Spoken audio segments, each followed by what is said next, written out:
जनमानस में यह कथा प्रचलित है कि एक समय माता सीता ने उनके देवर लक्ष्मण को निकल लिया था और उस वक्त हनुमान जी दूर से ही देखते रहे थे।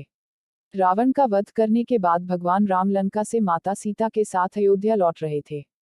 उस दौरान अयोध्या को दीपकों से सजाया जा रहा था। दीपावली का दिन था, उत्सव मनाया जा रहा था। उसी वक्त सीता माता को यह याद आया कि वनवास जाने से पूर्व मां सरयू से वादा किया था कि अगर पुनः अपने पति और देवर के साथ सकुशल अयोध्या वापस आऊंगी तो आपकी विधिवत रूप से पूजा अर्चना करूंगी। यह सोचकर सीता माता लक्ष्मण को साथ लेकर रात्रि में सरयू नदी के तट पर पहुंच गई।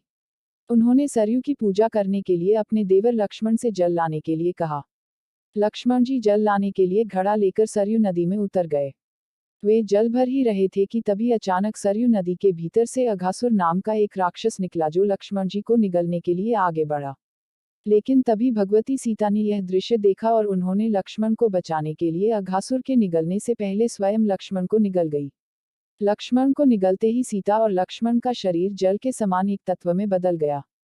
यह अद्भुत दृश्य हनुमान जी देख रहे थे जो एक पेड़ के पीछे छिपे हुए थे।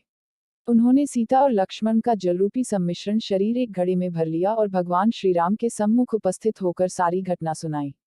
हनुमान जी की सारी बात सुनने के बाद भगवान राम मुस्कुराए और उन्होंने हनुमान जी को बताया कि इस राक्षस को भगवान शिव का वरदान प्राप्त है, इसलिए इसका वध मैं भी नहीं कर सकता। भगवान शिव के इस वरदान के अनुसार अघासुर का वध तभी किया जा सकता है जब सीता और लक्ष्मण का शरीर एक होकर किसी तत्व में बदल जाए और हनुमान उस तत्व का उपयोग एक शस्त्र के रूप में करें। प्रभु श्रीराम की यह बातें सुनकर हनुमान ने उस घड़े के जल को गायत्री मंत्र से अभिमंत्रित करके सरयू नदी में बहा दिया। सरयू नदी में उस जल के मिलते ही नदी में आग की लपटें उठने लगी जिसमें जलकर अघासुर राक्षस भस्म हो गया। अघासुर के भस्म होते ही सरयू नदी ने सीता और लक्ष्मण को उनका शरीर वापस कर दिया और इस तरह से उन्हें फिर से एक नया जीवन मिला।